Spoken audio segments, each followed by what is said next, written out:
नमस्कार, स्वागत है आपका मॉडर्न 24/7 पे। दोस्तों, आज हम यूनिट सेकंड कराने जा रहे हैं बीडी थर्ड सेमेस्टर का। चैनल पे नए हैं तो चैनल को सब्सक्राइब कर लीजिए, बेल आइकन को प्रेस कर दीजिए ताकि आने वाली वीडियोस की नोटिफिकेशन आपको मिल सके। कल हमने यूनिट फर्स्ट कराई थी, आज हम सेकंड कराएंगे। अगर चैनल पर नए हैं तो सब्सक्राइब कर लीजिए, बेल आइकन को प्रेस कर दीजिए। सारी ही क्लासें अपलोड की जाएंगी, आपकी जितने भी सब्जेक्ट्स हैं, आपके जो 4 मेजर सब्जेक्ट्स हैं, 4 आपके मेजर सब्जेक्ट्स हैं। ज्ञान एवं पाठ्यक्रम BD 301, 302 है आपका विद्यालय प्रशासन एवं प्रबंधन, BD 303 है आपका निर्देशन एवं परामर्श एंड BD 304 है आपका लिंग विद्यालय तथा समाज। बाकी आपके ऑप्शनल पेपर हैं, जो भी आपकी साइड है, साइंस साइड या आर्ट साइड या कॉमर्स या होम साइंस वगैरह, तो ये ऑप्शनल हैं। ऑप्शनल पेपर्स की मैं प्लेलिस्ट ऑलरेडी बनी हुई है BEd first year all subjects के नाम से, आप देख सकते हैं। बाकी आपके जो 4 मेजर सब्जेक्ट्स हैं 301, 302, 303 एंड 304, ये मैं चैनल के माध्यम से अभी कराऊंगा आपको। 15 से 16 दिन में सारी की सारी सब्जेक्ट्स आपके क्लियर हो जाएंगे। उसके बाद आपका प्रैक्टिस सेट चलेगा, तो चैनल पे बने रहें। नए हैं तो प्लीज़ चैनल को सब्सक्राइब कर लीजिए। क्वेश्चन नंबर 1 है, पाठ्यक्रम के उद्देश्यों की पूर्ति किसके द्वारा संभव नहीं है? तो इसका राइट आंसर हो जाएगा शिक्षक की आर्थिक स्थिति।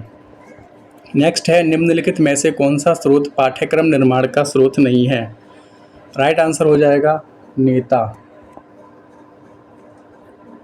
नेक्स्ट है, पाठ्यक्रम कैसा होना चाहिए? छात्र केंद्रित, विद्यालय केंद्रित या शिक्षक केंद्रित?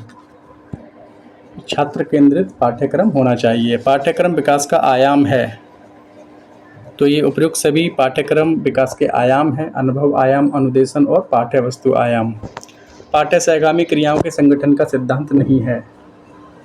राइट आंसर हो जाएगा इसका अध्यापकों की रुचि का कोई ध्यान नहीं। मैं सिर्फ ऑप्शन बताऊंगा आपको क्योंकि वीडियो बहुत लंबी हो जाती है। किस दार्शनिक आधार पर निर्मित पाठ्यक्रम छात्र केंद्रित होता है? तो राइट आंसर हो जाएगा प्रकृतिवाद। और प्रकृतिवाद के समर्थक कौन है? रूसो। और एमिल ग्रंथ की किसने लिखा है एमिल ग्रंथ को? तो ये रूसो से संबंधित है एमिल ग्रंथ, उन्होंने इसकी रचना की है।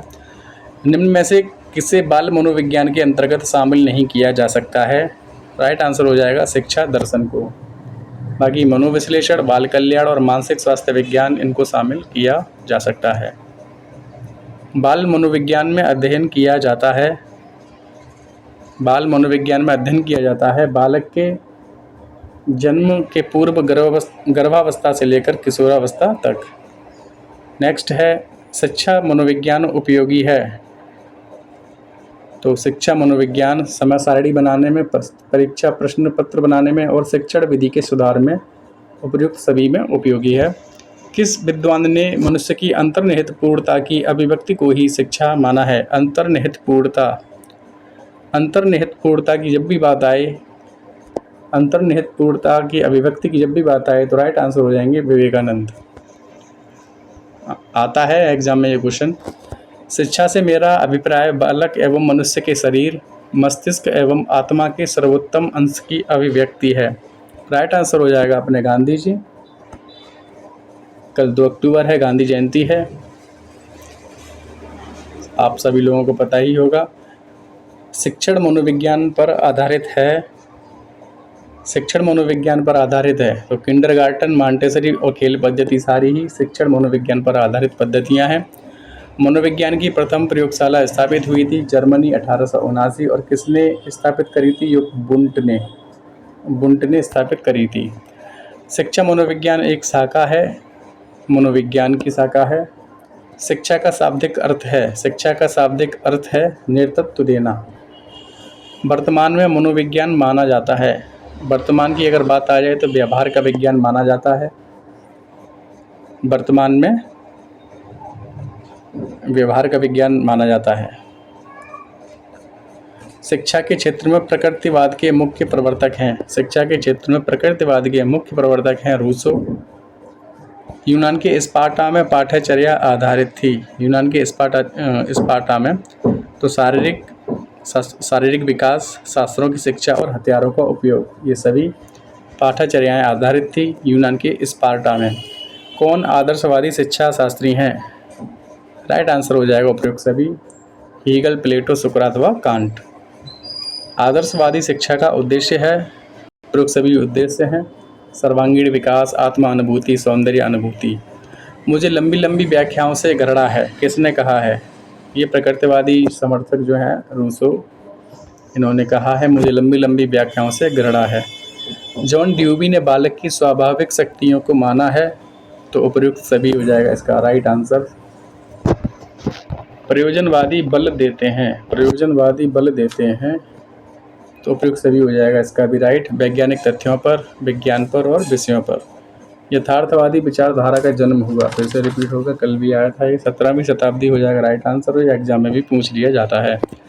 यथार्थवादियों ने पाठ्यचर्या में लगभग 25 विषयों को स्थान दिया है, 25 विषयों को स्थान दिया है। यथार्थवादियों ने भाषा, कला, संगीत, इतिहास, भूगोल एवं राजनीति को कौन सा स्थान दिया है? तो ये गौड़ स्थान दिया है। शिक्षा में वैज्ञानिक प्रवृत्ति लाने का श्रेय दिया जाता है, यथार्थवाद को दिया जाता है वैज्ञानिक श्रेय। इम्पोर्टेंट क्वेश्चन है, किसके अनुसार पाठ्यचर्या में अस्थिरता तथा परिवर्तनशीलता नहीं होनी चाहिए? शंकराचार्य के अनुसार। निम्न में से कौन सा सोपान पाठ्यचर्या परिकल्पना का सोपान नहीं है? राइट आंसर हो जाएगा शिक्षक की योग्यता। शिक्षा के क्षेत्र में जितना महत्व बालक एवं शिक्षक का है, उतना ही महत्व किसका है? उतना ही महत्व है पाठ्यचर्या का। स्वामी विवेकानंद ने पाठ्यचर्या के प्रकार बताए हैं, तो भौतिक पाठ्यचर्या और आध्यात्मिक दोनों ही प्रकार बताए हैं। ऐसी शिक्षा किसी काम की नहीं जो भविष्य में जीवन यापन का साधन न बने। राइट आंसर हो जाएगा महात्मा गांधी। इम्पोर्टेंट क्वेश्चन है, पाठ्येतर पाठ्यचर्या के अंतर्गत आते हैं एनसीसी, रेड क्रॉस और स्काउटिंग, उपयुक्त सभी हो जाएंगे राइट। यौन शिक्षा देने वाले अध्यापक में कौन सा गुण होना आवश्यक है?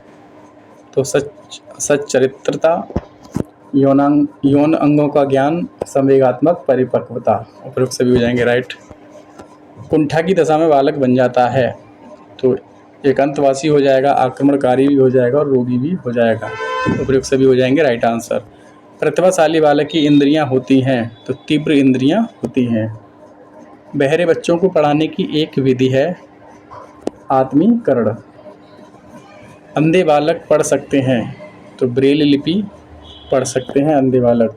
जो अंधे बच्चे होते हैं उनके लिए, अंधे लोग होते हैं उनके लिए ब्रेल लिपि होती है, जो कि 6 डॉट पर आधारित होती है।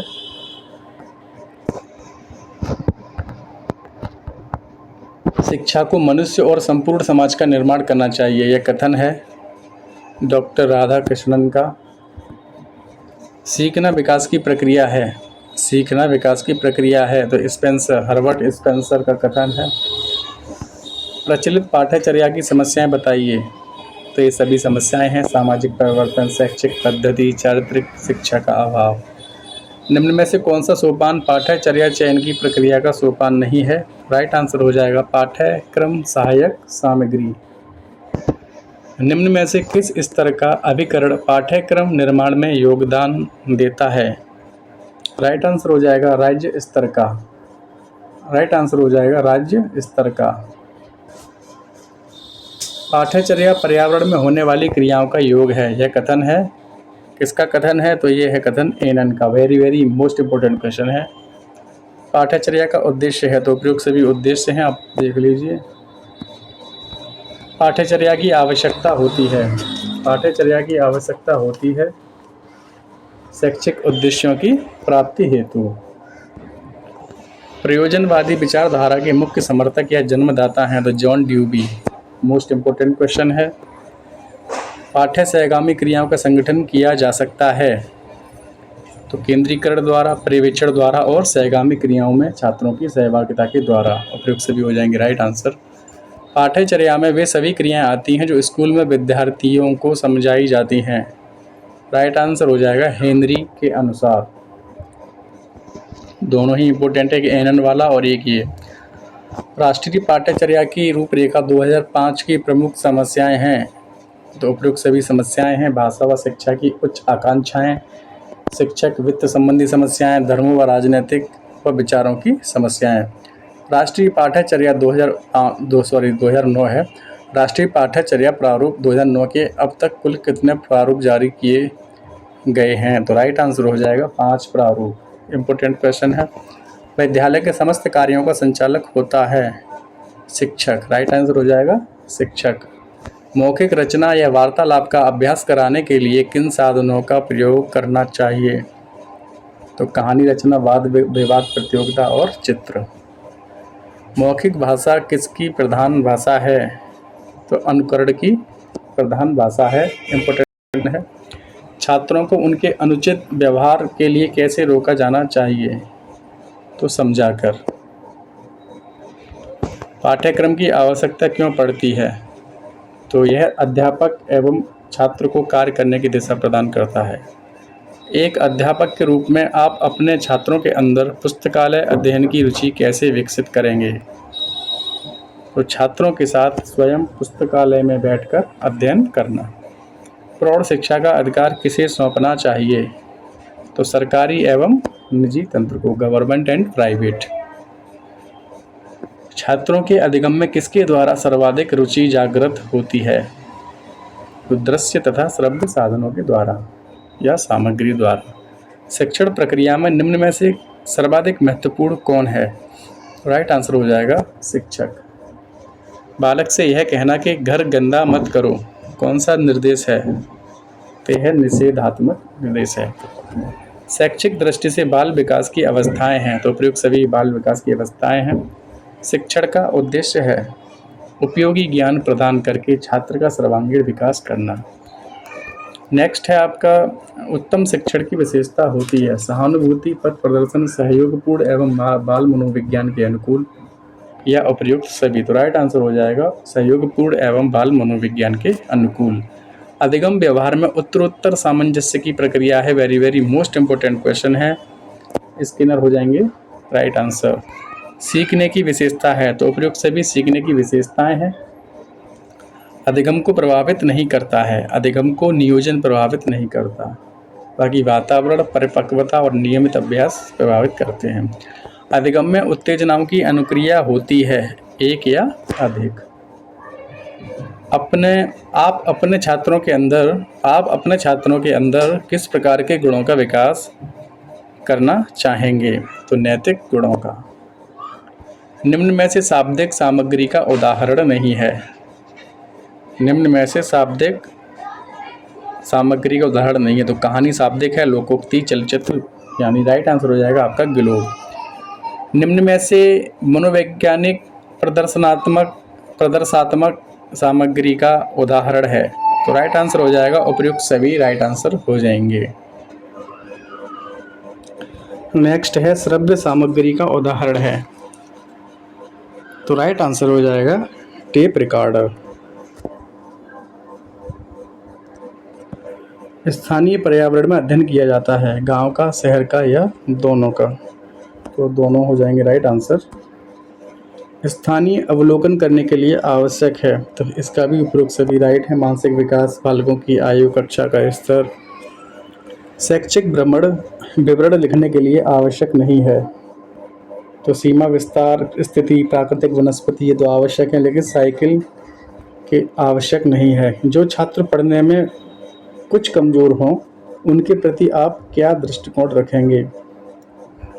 तो सहानुभूति दिखाएंगे उनके प्रति। बाल्यावस्था की प्रमुख मनोवैज्ञानिक विशेषता क्या है? तो राइट आंसर हो जाएगा सामूहिकता की भावना। बाल्यावस्था में शिक्षा का स्वरूप क्या होना चाहिए? तो राइट आंसर हो जाएगा सामूहिक खेलों एवं रचनात्मक कार्यों के माध्यम से शिक्षा दी जानी चाहिए। कक्षा शिक्षण की उत्तम प्रणाली वह है जिसमें अध्यापक और छात्र दोनों से परस्पर प्रश्न पूछकर, ये सबसे उत्तम प्रणाली है, एक दूसरे से प्रश्न पूछे छात्र और अध्यापक। कक्षा शिक्षण को रुचिकर बनाने का सबसे प्रभावी तत्व क्या है? राइट आंसर हो जाएगा शिक्षण विधि। खेल संबंधी सिद्धांत हैं, खेल संबंधी सिद्धांत हैं 5। जो व्यक्ति सहानुभूति के गुण से वंचित है उसे शिक्षक नहीं बनना चाहिए, यह कथन है जॉन ड्यूवी का। निम्न में से कौन सा कारक विकास या वृद्धि को प्रभावित करता है? तो भोजन, व्यायाम और ग्रंथियों की क्रियाशीलता उपयुक्त सभी इसके राइट आंसर हो जाएंगे। व्यक्तित्व भिन्नता का प्रमुख आधार है, उपयुक्त सभी रुचि, अधिगम और लिंग भेद। आप चाहते हैं कि आप छात्रों को जो पढ़ाते हैं उसे भूलें नहीं। आप चाहते हैं कि आप छात्रों को जो पढ़ाते हैं वे उसे भूलें नहीं, इसके लिए आप क्या करेंगे? तो इसके लिए गृह कार्य देंगे, पुराने ज्ञान को दोहरवाएंगे, नवीन परिस्थितियों में अर्जित भूमिका का प्रयोग कराएंगे। तो उपयुक्त तीनों ही सही हैं। वंशानुक्रम तथा पर्यावरण एक दूसरे के पूरक हैं। पर्यावरण वह बाहरी वस्तु है जो हमें प्रभावित करती है। यह मत किसका है? तो ये रॉस का है। किसका है? रॉस का। किस सन के पश्चात पाठ्यक्रम विकास पर पुनः विचार किए गए? तो 1965। इम्पोर्टेंट क्वेश्चन है। पाठ्यक्रम का निर्माण और एक जो वाला पर्यावरण वह बाहरी वस्तु है जो हमें प्रभावित करती है, ये भी महत्वपूर्ण क्वेश्चन है आपका। पाठ्यक्रम का निर्माण किस प्रकार की योग्यताओं के अनुसार किया जाता है? तो ये उपयुक्त सभी इसके सही हो जाएंगे। राइट आंसर रुचियों की, क्षमताओं की और आवश्यकताओं के अनुसार। बाल केंद्रित पाठ्यक्रम के उदाहरण कौन से हैं? तो उपयुक्त सभी बाल केंद्रित पाठ्यक्रम हैं। घर ही शिक्षा का सर्वोच्च स्थान और बालक का प्रथम विद्यालय है, यह कथन किसका है? तो पेस्टोलॉजी का कथन है ये। क्यूरेरे शब्द का अर्थ है दौड़ का मैदान। किस भाषा नीति में पाठ्यक्रम को स्थान दिया गया? तो भाषा नीति 1986। कोर पाठ्यक्रम के मुख्य विषय कौन कौन से हैं? तो ये सभी कोर पाठ्यक्रम के विषय हैं। यदि शिक्षा उत्पाद है तो पाठ्यक्रम क्या है? यदि शिक्षा उत्पाद है तो पाठ्यक्रम क्या है? योजना है। इंपॉर्टेंट क्वेश्चन आता है। पाठ्यक्रम का मुख्य उद्देश्य क्या है? तो सारे ही उद्देश्य मुख्य हैं। छात्रों के सर्वांगीण विकास, छात्रों का चरित्र निर्माण, बालकों को लोकतंत्री समाज हेतु तैयार करना। अधिकारियों द्वारा निर्धारित कौन से विषय पाठ्यक्रम के अंतर्गत आते हैं? तो सारे ही आपके राइट हो जाएंगे। वाद विवाद, भाषण प्रतियोगिताएं, कविता पाठ। शिक्षा क्या है? शिक्षा उत्पाद है। शिक्षा क्या है? उत्पाद है। शिक्षा देखिए प्रोसेस भी है, लर्निंग भी है और प्रोडक्ट भी है, यानी कि प्रक्रिया, अधिगम, उत्पाद, तीनों ही इसका राइट आंसर हो जाएंगे। ठीक है, तीनों ही इसके राइट आंसर हो जाएंगे। पाठ्यक्रम का क्षेत्र किस प्रकार का होता है? तो विस्तृत होता है। पाठ्यक्रम का क्षेत्र विस्तृत होता है। पाठ्यक्रम के मुख्य आधार कौन कौन से हैं? तो अधिगमकर्ता, समाज, समुदाय, राष्ट्रीय, उपयुक्त सभी राइट हो जाएंगे। पाठ्यक्रम के मुख्य लक्ष्य क्या हैं? तो उपरोक्त सभी राइट आंसर हो जाएगा सभी। पाठ्यक्रम संग्रह है, तो देखिए इसका भी उपयुक्त सभी राइट आंसर है, देख लीजिए। बाल आधारित पाठ्यक्रम छात्रों को किस प्रकार का ज्ञान प्रदान करता है? तो जीवन मूल्यों का। क्रिया आधारित पाठ्यक्रम की मुख्य विशेषता क्या है? तो उपयुक्त सभी विशेषताएं हैं। बालकों की रुचियों को महत्व देना, समाज की उपयोगिता के अनुसार होता है, करके सीखने की आदत विकसित होती है। जॉन ड्यूवी ने बच्चों की रुचियों को पाठ्यक्रम के आधार पर कितने वर्गों में विभक्त किया है? तो 4 वर्गों में विभक्त किया है। करिकुलम शब्द की उत्पत्ति किस भाषा से हुई है? किस भाषा से हुई है? तो ये हुई है आपकी लैटिन भाषा से। किसने कहा कि उत्तम साध्य के लिए उत्तम साधन होना अनिवार्य है? तो राइट आंसर हो जाएंगे महात्मा गांधी। फिर से देखिए आ गया दौड़ का मैदान। पाठ्यचर्या को मानव जाति के संपूर्ण ज्ञान तथा अनुभवों का सार समझना चाहिए। तो ये कथन किसका है? ये फ्रोवेल का है। ठीक है, ये भी बहुत मोस्ट इम्पोर्टेंट कथन है, आता है। पाठ्यचर्या में वे सभी क्रियाएं सम्मिलित हैं जिनका हम शिक्षा के उद्देश्यों की प्राप्ति हेतु विद्यालय में उपयोग करते हैं। यह कथन किसका है? तो मुंद्रो का कथन है। देखिए कंफ्यूज मत होइएगा। एक ये पाठ्यचर्या में सभी क्रियाएं सम्मिलित है जिनका हम शिक्षा के उद्देश्यों की प्राप्ति हेतु विद्यालय में उपयोग करते हैं, ये मुंद्रो का है। और एक ही इसके नीचे देखिए दिया है जो कि फिर से रिपीट हो रहा है। पाठ्यचर्या पर्यावरण में होने वाली क्रियाओं का योग है। यह कथन किसका? ये एनन का कथन है। ठीक है, दोनों में अंतर देख लीजिए, दोनों ही क्वेश्चन परीक्षा की दृष्टि से बहुत ही महत्वपूर्ण हैं। दर्शन ज्ञान का विज्ञान है, किसने कहा? एक फिक्टे ने कहा। ये भी इम्पोर्टेंट क्वेश्चन है। दर्शन एक ऐसा विज्ञान है जो परम तत्व के यथार्थ स्वरूप की जांच करता है, किसका कथन है? तो ये कथन है 113 का राइट आंसर हो जाएगा अरस्तु।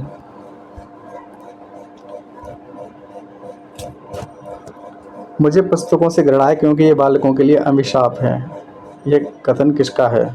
तो ये रूसो का कथन है।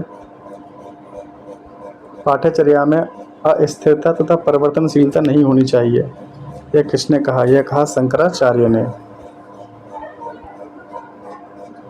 पाठ्यचर्या में वे सभी क्रियाएं आती हैं जो स्कूल में विद्यार्थियों को दी जाती हैं, ये हेनरी का कथन है। पाठ्यचर्या का मेरुदंड है, पाठ्यचर्या का मेरुदंड है दर्शन। मुदालियर आयोग को